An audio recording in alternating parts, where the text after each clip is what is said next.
Andrea and Mr. Long, all in favor? The vote is unanimous. We are in public session. Thank you very much. Please stand for the Pledge of Allegiance. I pledge allegiance To the flag of the United States of America and to the republic for which it stands, one nation, under God, indivisible, with liberty and justice for all.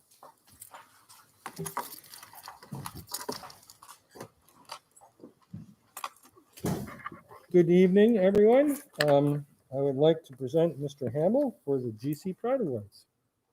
Thank you very much for the opportunity to recognize a couple people that are here with us tonight.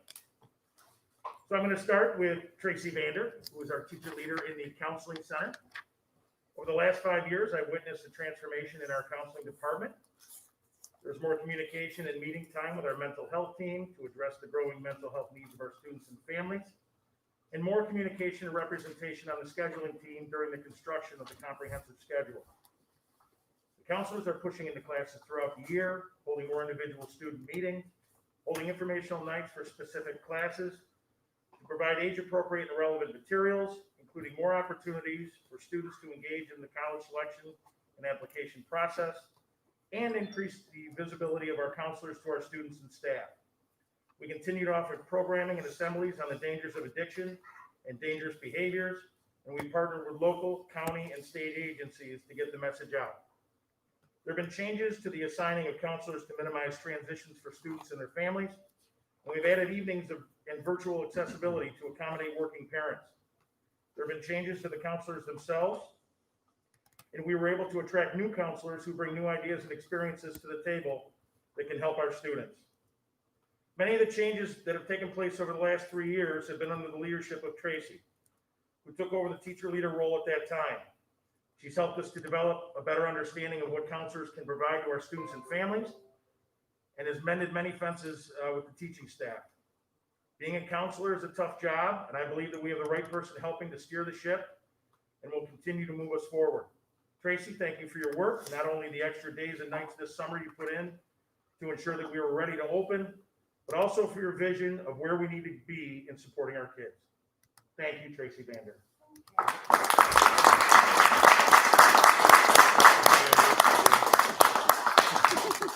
Thank you.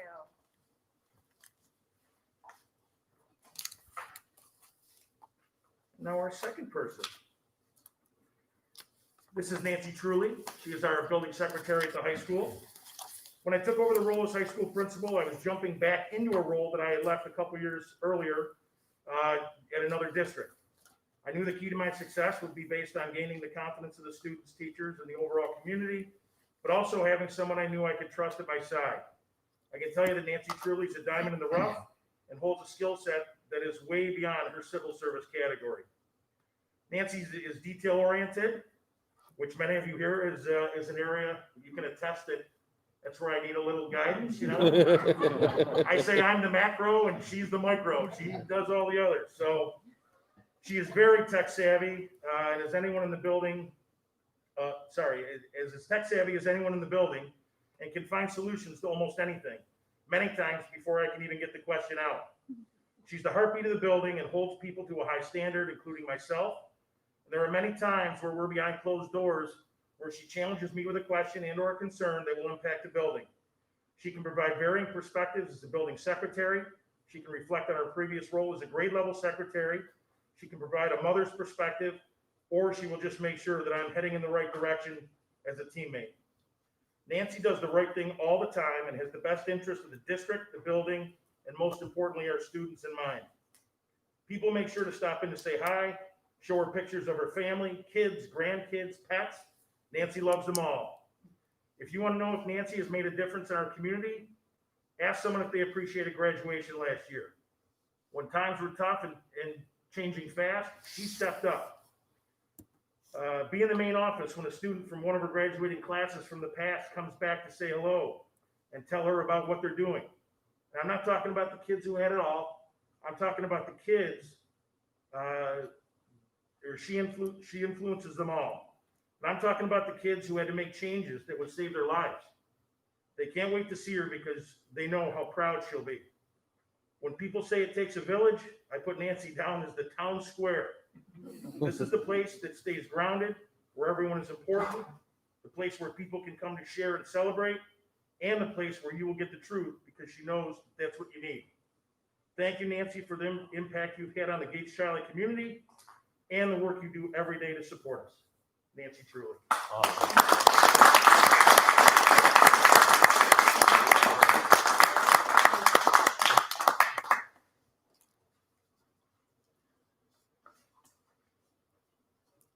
Thank you very much, Mr. Hamill. All right. Moving on, welcoming to the All high right. school. President Potensky, Vice President Richards, and members of the Board of Ed, thank you very much for your time tonight to highlight a few areas related specifically to the high school and to give you an insight as to what the start of the year is going to look like and has looked like and has felt like. I would be remiss if I didn't jump back to the end of last year when we were able to utilize the resources you had provided. Never did the decision to embark on the one-on-one computer initiative prove to be more prudent and important. Although many of us were still in the learning and experimental phase, we had the basics down. And with the support of our innovation coaches, building and district technology teams, tech department, and each other's expertise, we were able to forge on and create meaningful learning experiences for our students. The way our staff grew in capacity related to the instructional technology has certainly impacted the way that we're operating now. Thank you for the time that was created prior to this year. It was crucial in getting us off to a good start and planning for the fully remote hybrid 4-day-a-week learner was an enormous task. And I'm pleased to say that our teachers have risen to the occasion and deliver both synchronous and asynchronous instruction, provide differentiated work with a focus on the development of skills within the context and content of the course, and provide opportunities for all students to have live communication with our teachers. The moving parts of this machine have all come together through the hard work of the district as a whole, the leadership of the superintendent and cabinet, the building leaders and administrators, and the directors and coordinators of the different departments, and obviously the support of you, the Board of Education, and our community. At this time, I want to take you through what a semi-typical day may look like, and hopefully answer any questions that you may have. So a few things that we've gone through, starting right with our schedule change. The slides just kind of represent there's just some of the pictures of the kids that we've taken over the last 2 days and kind of put together. But looking at our schedule changes, it came pretty late, but we were able to get it in. And again, the moving parts involved everyone from WMOCO to transportation and really communicating that out to parents and our community so the kids knew where and when to be on that first day. But what it has done is it's helped us in a few selfish ways. So it's helped to gain a little more adult supervision in the morning, where we have some of the people still coming in early due to daycare arrangements they made previous to the change. It has helped to stagger our traffic, and over the last couple days, just with the decreased volume and the buses being staggered and then people coming in a little bit, our traffic patterns are very, very different than they have been, all for the positive. So we have aides and teachers in the building now when kids arrive, which is extremely helpful. And we went to the 8-period day, which has ensured that we will see our in-class hybrid students twice live per week. So that's, the other schedule we had worked out, but it could not do that with the way labs fell and everything else. So this was very important. Our classrooms and hallways. So just going through, we're looking at some of our kids here. You notice the lines down in the middle. There's a blue line that runs down the middle. It's simply our little lane divider. It's so we tell kids as they're coming at us, just please drive on the right. Try to keep those traffic flows, moving smoothly. And I can tell you, I couldn't be more proud and more happy with the way that the kids have responded. I know a lot of the central administration and people have been over. The kids have been awesome. They are just incredible. The teachers have been great as far as, getting them in, starting off on a positive note. And there was a lot of anxiety that was building. And I think once we hit that first bell and got kids in the building, everything really fell into place in a really nice way. Lockers right now, we are not doing lockers, and that was part of the forum, but I just want to make sure that, just in case you get questions on that, that is something that we will revisit as the weather continues to get a little cooler, and we'll have to see how the fall goes. So the instruction and the learning models with the hybrid remote, and then our special ed students and our English language learners being here 4 days, 2 days in, and things are going very well, or as well as they can, really. With the combination, again, of both synchronous and asynchronous learning right off the rip. So our teachers have been willing to try some things. And again, I can't tell you the value of those 4 training days prior to the start of the school year. That alone, when you talk about relieving the anxiety and building the confidence of our staff with the technology and really the training sessions that we were in with our social emotional learning, things like that, kids were happy to be here. They came skipping up to the door, and I was a little shocked, but I think they were as happy to be here as we were happy to have them. So it's been really, really outstanding. I'm just going to flip the slide here. You can see a little bit in the classrooms. So we've removed desks, some we've removed tables, but you can see the spacing, and that's pretty typical in our rooms right now. So that was just an interesting way that Mr. Marco decided to use the desk to space out his classroom. And just on the instructional side too, we are continuing our relationship with Junior Achievement and providing those kids those opportunities. It may look a little different, but again, this is all different. So, but on the instructional end, we have not cut any programming, we have not cut any courses, and we've challenged our teachers really. It started with the teacher leaders over the summer, and then it became more of a challenge with the teachers in these 4 days. If you value your course and you want this course and you want kids to take this course and have that experience, then you have to be creative. You have to be the ones that make the changes. Art, we're not going to be able to send 10 pounds of clay to everyone in the district. How can we do this? You know what? They said we can reduce size. We can give them smaller portions and do smaller objects. So they came up with all different kinds of things to use the same mediums and to create the same kind of experience for kids. And that's just one example in art. So again, they're being creative and really, as far as I'm concerned, hitting it on the mark. And we wanted students to know right from the rip too that this is not last year. Last year, we were all in a reactionary phase where this thing kind of took us by storm. We've had some opportunity to build capacity, confidence, and really plan for what we're doing this year. And we wanted kids to feel not pressure, but we wanted to make sure that they felt different when they left and coming into this year. They need to know that the accountability is there. We're going to be rolling with our pace of our units and our content, and it's going to be very important for them to be engaged right from the start. Our nutrition and meals.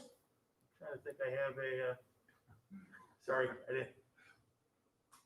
Maybe I didn't put it in there. Oh, there's that guy. But our cafeterias, we're utilizing 2 spaces right now. So we have the 9th and 10th graders coming down to the field house area. If you exit the building towards either 6, 7, or 8, you'll notice that there's a lot of desks properly spaced and properly, so we have the proper egress right outside our field house. Our small gym is also one of our cafeterias. And again, that is for the 9th and 10th graders. They come down to this building. We want to make it clear cut. We want to give them clear direction. And we're serving out of the Sports Booster Club service area that you would use for concession stands at the games. So the upperclassmen, the juniors and seniors, are splitting the large and small cafeteria. We have a little bubble. We have a pretty big senior class this year. So, we've been creative. But by getting tables out of that small caf and putting desks in, we were able to utilize the space a little bit better to provide seating. And we did not have to go into other instructional areas, like the band room was an option that we had to look at. The auditorium is an option, the front of the auditorium or the stage.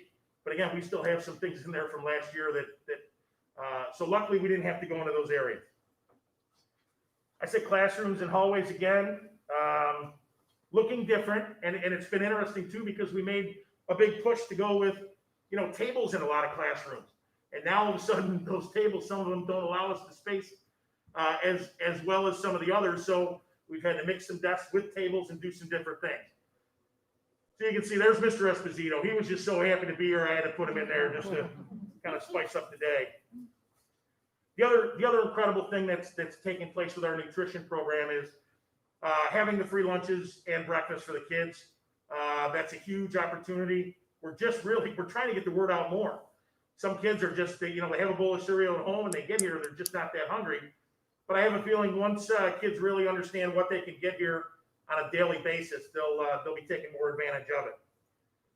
I really appreciate the nutrition program providing the choices they are for our kids as well. We still have a hot choice. We have sandwiches.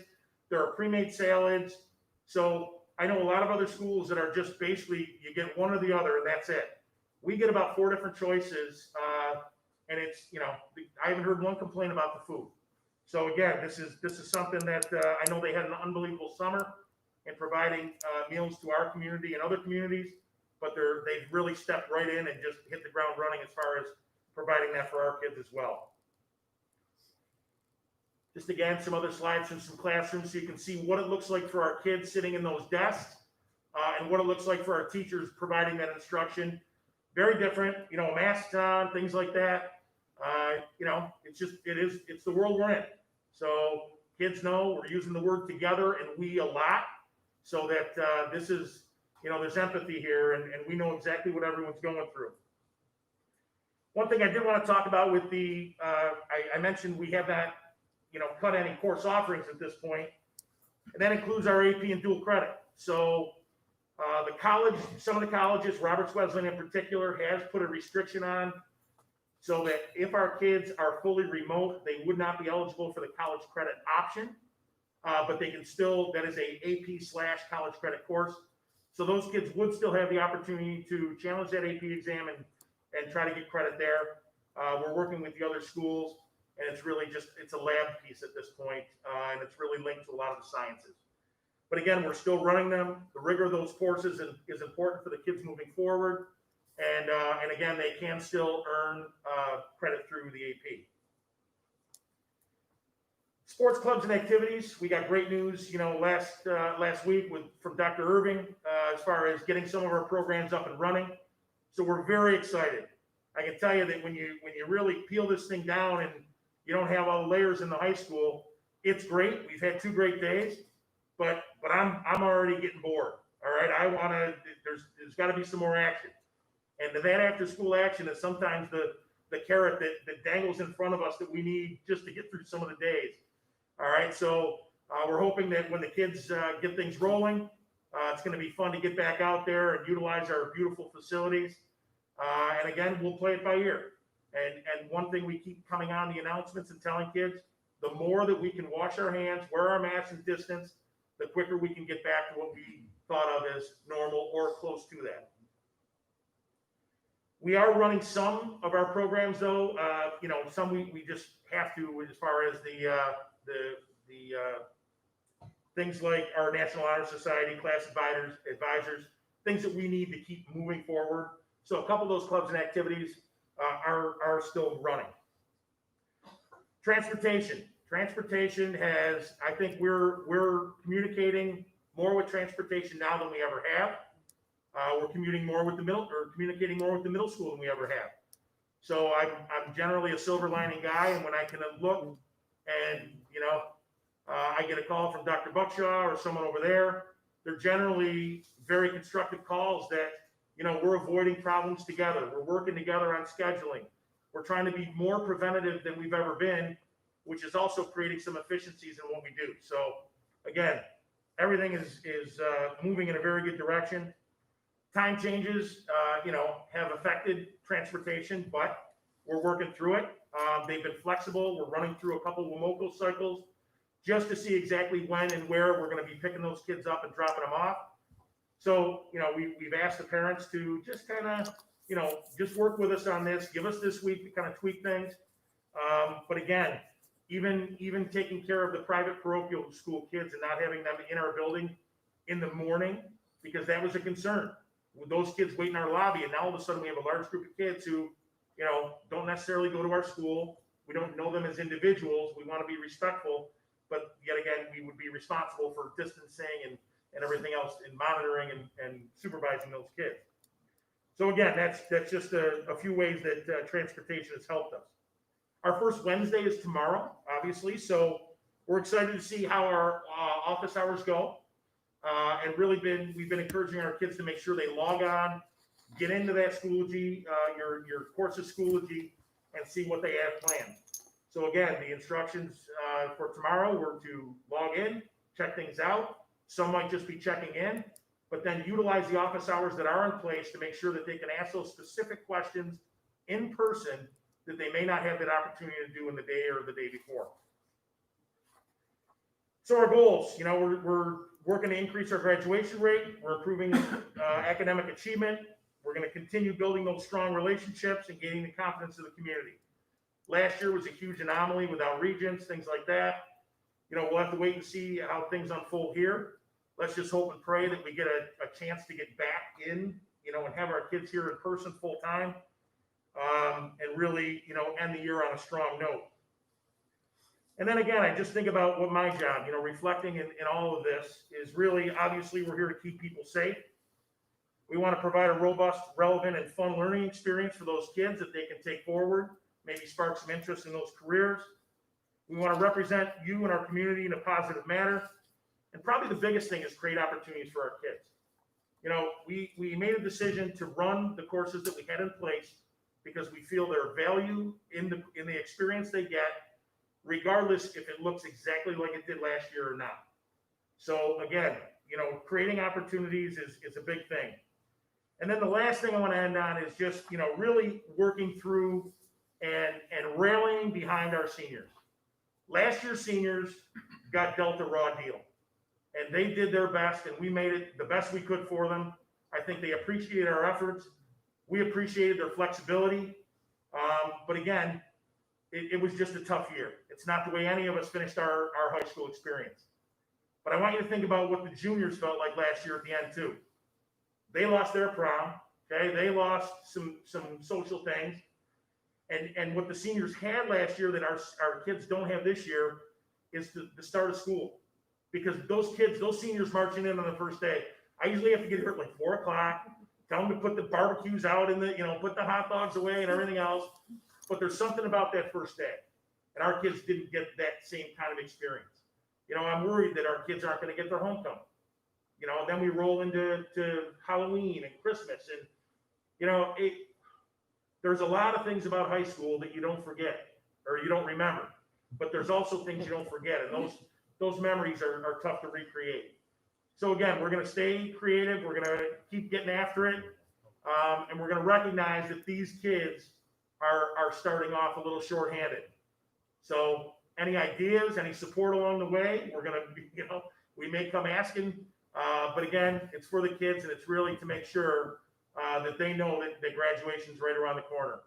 And I know that some of you weren't on the board, but every year I've been a principal, I've received a tie on the way out, and I wear that tie the first day of every year. So I wore it twice because I wanted to get the Monday, Thursday kids and the Tuesday, Friday kids. So don't think I'm gross or anything. But I wear this tie and I take it off just like it's tied right now. I hang it with my graduation gown, and the next time I put this on is graduation.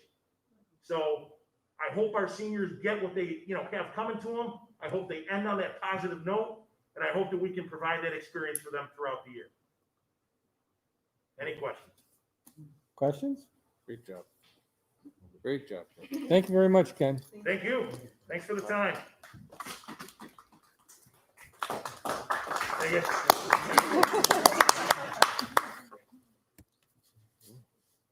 Agenda changes. Sir. Yes, sir. Personnel actions, and we added the GC Pride Awards.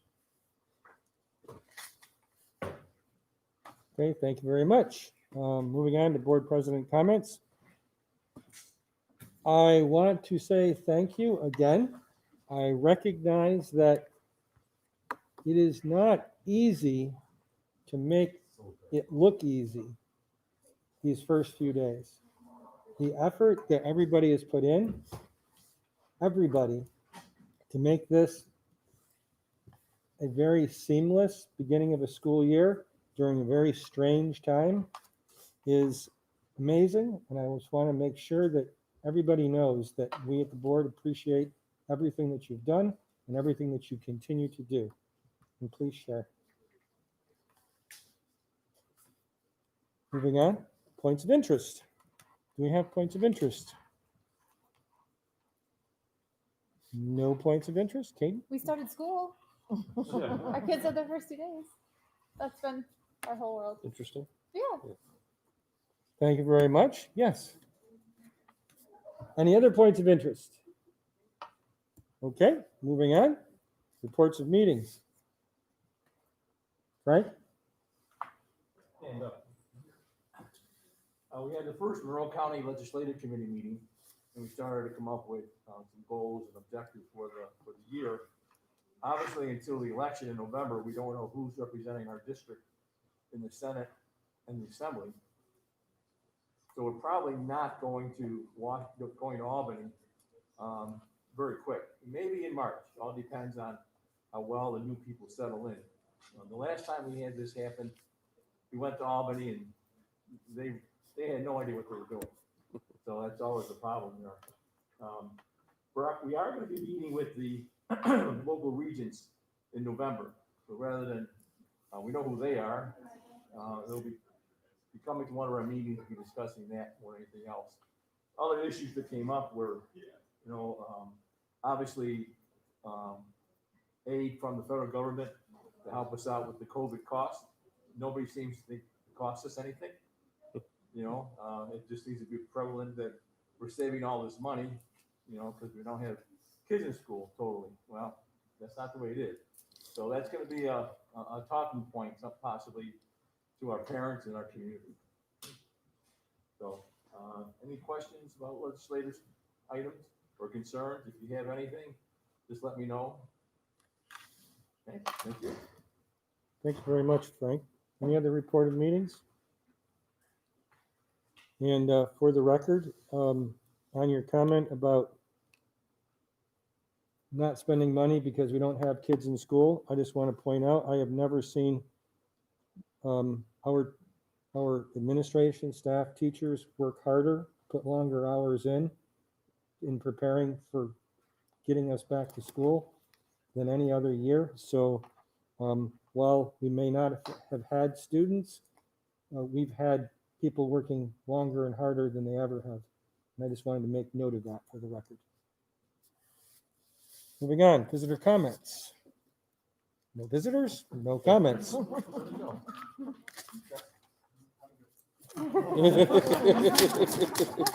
I'm sorry, I didn't count you as a visitor. I thought you were here in official capacity. I apologize. Moving on, legislative liaison to NISBA, discussion item. Frank, was this something that we wanted to? Yeah, one of the issues that came up at the legislative committee meeting from Thomas Becca, who's the treasurer of NISBA, was the need to have somebody assigned by each district to act as what they're referring to as an advocacy liaison. This person will receive notices about upcoming meetings, the need to do some advocacy, writing letters, signing petitions, things like this. And so the difficulty with it is that when they want somebody to do something, it's usually with about 2 days notice. A week would be a lot. So that's been the problem. People expressed that concern to Tom, that, it's a little hard to change your life around with only 2 or 3 days notice to do something. And he acknowledged that, but again, you're reacting quite often to political issues, legislation, comments by elected officials, etc. So the idea is to have somebody they can contact who can then triage the issues and maybe respond. I think last year I was that person. Doesn't have to be, but that's the discussion. Okay, so when I'm hearing you say that it's a great opportunity, but it is a time management issue for most Yes. people. Yes, I nominate Frank. I'm sorry? She nominates I Frank. nominate Frank. You nominate Frank. So we have a nomination for Frank. Any second on that? Oh, second. We have a second with Mr. Long. I think, do we have a unanimous on that motion? Frank, unless you duck, you're it. Yeah, I would have abstained. It's all right. Congratulations. Thank you. All right. No, thank you. You get an increase in pay too. Yeah. Thank you very much, Frank, for your effort in that. Education Foundation update. We met last week for the Education Foundation. A lot of things right now are just, waiting as the year settles in, figuring out what types of fundraising opportunities might be possible this year. They're also looking for more board members. If there's anybody that you know who might be interested in being a part of it. It's a very small time commitment, but the work they do is really helpful to the teachers and the kids in our community, and they're really nice people. I think those were the biggest. And the grant applications are due October 15th. I think it was October 15th. Yep. So the grant, usually they've been talking about it at the beginning of the year when teachers are getting started. But the opportunity to apply for funds to help support with different projects or things that support kids in their classrooms. Okay, thank you very much, Katie. Any other questions for Katie? Okay, moving on. Policy Committee update. We had a very efficient meeting last week, going over several policies, many that just need to be renewed each year and looked at. And the Policy Committee's recommendation would be to waive the second reading and vote for it this evening if the board so saw it fit. That's your update? That's the update. Okay, thank you very much. Moving on to discussion on first read on policy 1210. Does anybody have any discussion on that item? Okay, I will move on to first read policy 1330. Anybody want to discuss anything with that? Okay, policy 2110. All right. Policy 2210. Policy 3212. Carrie, Just looking for a little background on the thought behind this policy. Thought is to make sure that we have something lined up that manages and gives guidance to the district as we have dogs that come in from time to time for therapy, to make sure that we have rules set up for it. It's a brand new one though, separate. from Yes. the two. Okay. any other questions or comments on this particular policy? Nope. Okay. Thank you very much. Now we're going to move on to consensus items. Motion to approve consensus items B through J. Motion, please. Mr. Long, Katie, questions or comments? All in favor? The motion is approved. Thank you very much. And Michaela. Thank you. We just wanted to acknowledge Carol Weatherby's retirement from the district. She's a long-serving social studies teacher with us, and she has submitted her letter to be effective next year. So we wish her well. Thank you very much, Michaela, and we thank Ms. Weatherby for her service. Moving on to action items.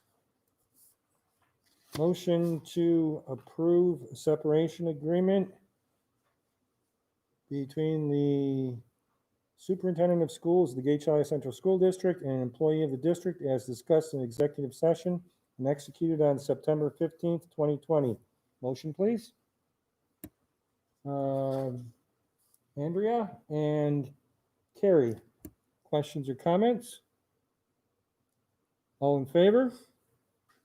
The vote is unanimous. Thank you very much. Moving on to the request to bypass second read on policy.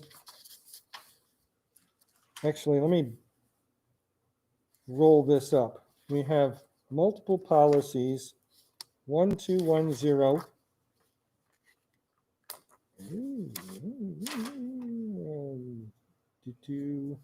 1330, 2110, 2210. and 2210 and 3212. Is there anybody that is objecting to the bypass on the second reads?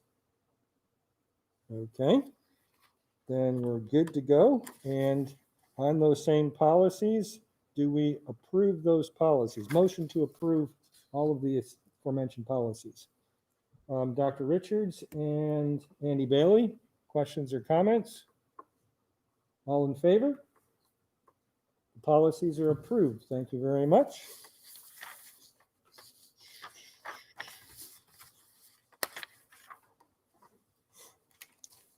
Moving on to superintendent comments.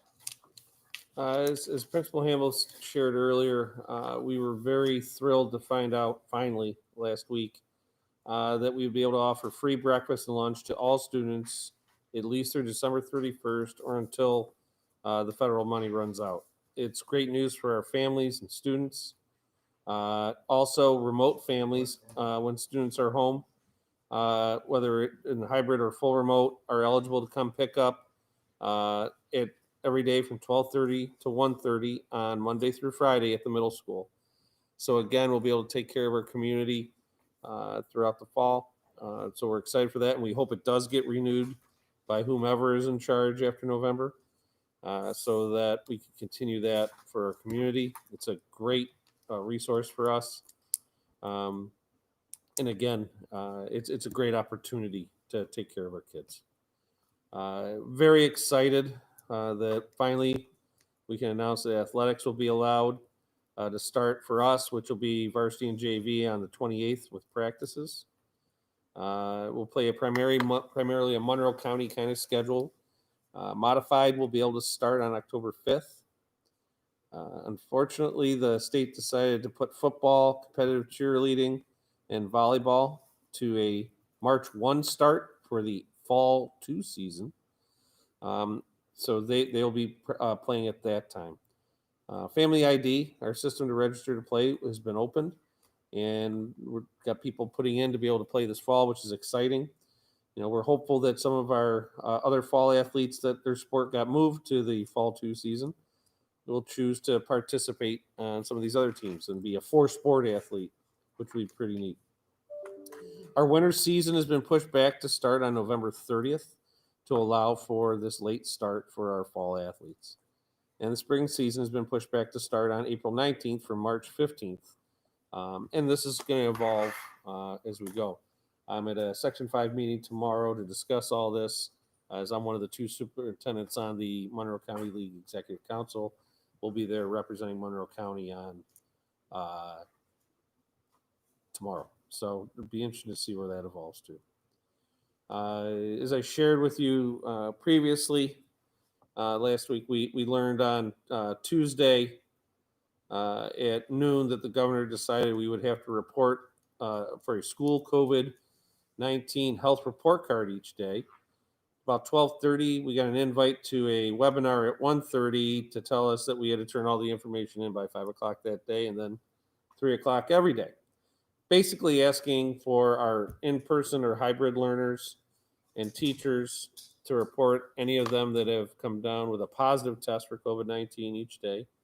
And then also reporting on, and this is for each school, our remote-only learners and teachers, and if they test positive, they have a positive test for COVID-19. It's since now has evolved to that we're also going to have to report anyone that is sent home, and we are requiring to have one to come back. And if it comes back negative, we also have to report that as well. So this is just, it's constantly evolving depending on the whims of Albany that day. But luckily, we've been able to adapt and do this efficiently so far with the help of Dr. Irving and his team. So we're getting that in every day, but that will, as long as they keep changing the rules every second day, it will be more and more interesting.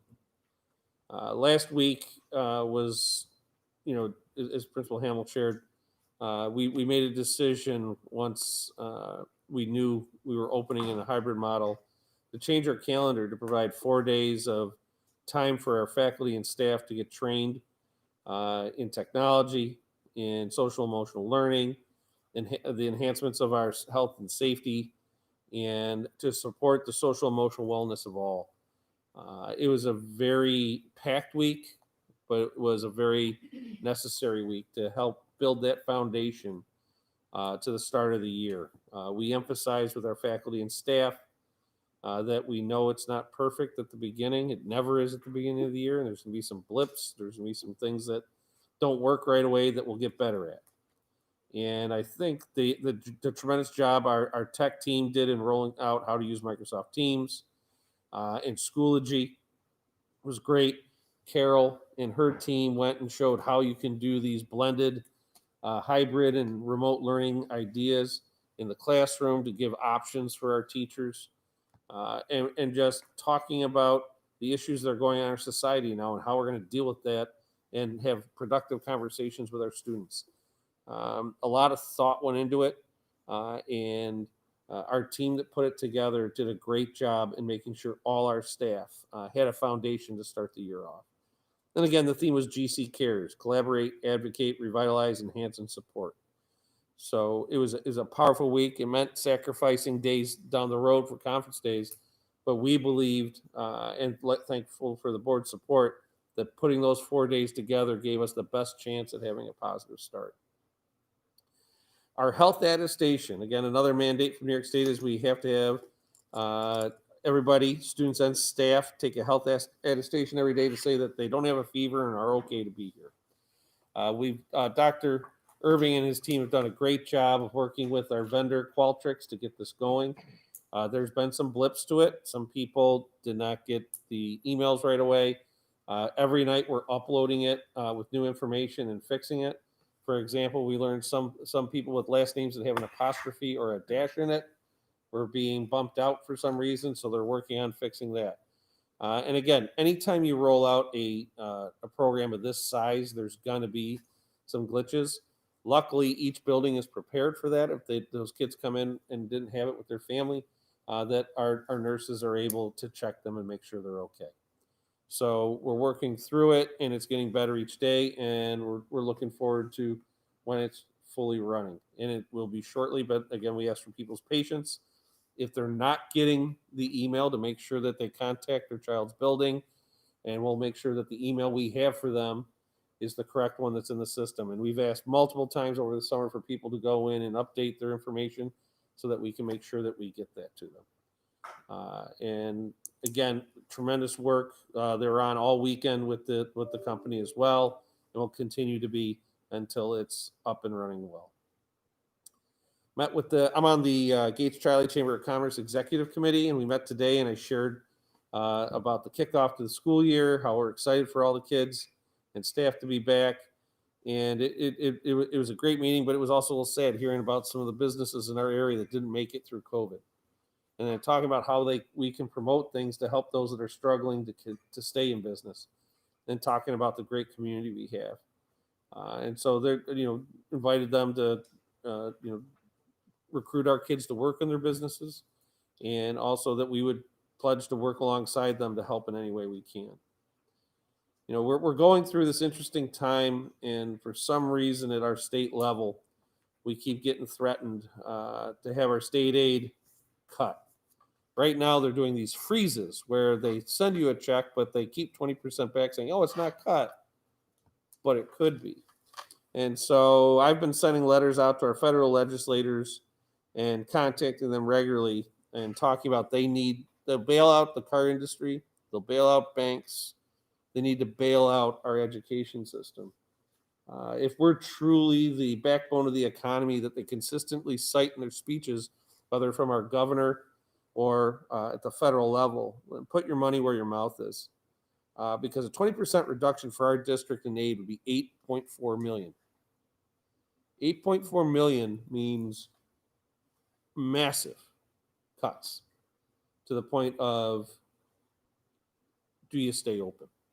So they need to understand when they throw this 20% number out there, it's devastating to programs. And the political game they're playing now between the state and federal government and saying, all right, we need it. Oh, we're not giving it to you, going back and forth. they've bailed everyone else out. They need to bail this out because there's nothing more important than our children's education to produce the longevity we need for our country to shine. So hopefully they can get this out of the way prior to the election so that we don't have this lingering all year long over us as we're trying to reinvent education yet again and take care of our most valued commodity, our children. So now that I'll get off my soapbox, first days. This is the first time we had 2 first days. And it was pretty neat to celebrate the first day of school twice. We were featured Monday morning on channels 10 and 13. Big credit goes back to Mrs. Petrosino, who was here at 4:30 to start her day and making sure as they were doing shots to get started in the morning. And then coordinating it between all transportation and food service, myself and athletics, interviews to celebrate how excited we were to have our kids come back. And it was really neat to see that the 2 reporters were excited to be here because they see the great physical plant we have. They know from Friday Morning Lights what a great school spirit we have and community. And so they celebrated it with us as well. And again, with our 2 first days, we had typical opening issues. People forgot their passwords. Transportation ran much better than usual, but we still had some blips. Schedules. Sometimes you don't know until you run it if it's going to work. Wi-Fi at home and at school went in and out. Today there was an outage in Rochester for a while. So what we ask everyone is please have some patience.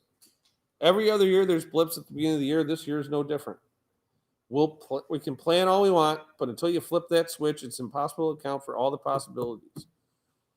What you need to know, what you've heard repeatedly, is that our team is working tremendously hard to implement all of this in a rather unique environment. And it's only been 2 days. So the staff is working tremendously hard and passionately in getting ready.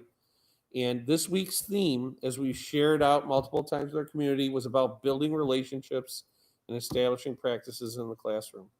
We shouldn't be discussing Plato and the theory of relativity yet. We should be talking about how we can relate to each other and how we can get back to normal this week. That's our goal. And we'll build on this week each week going forward. So if your child doesn't have 5 hours of homework or 5 hours of straight things, understand this is about getting used to the normal again. It's about making connections with our teachers and our students. And we will get there. And it'll get better each day. But you have to have some patience, please. Because everyone is pulling the same way to make sure that our Spartans are taken care of. And we guarantee we will continue to get better. That is my report, sir. Thank you very much, Mr. Gailey. Motion to adjourn. Mike Bailey and Dr. Richards. All in favor? The vote is unanimous. We are now adjourned.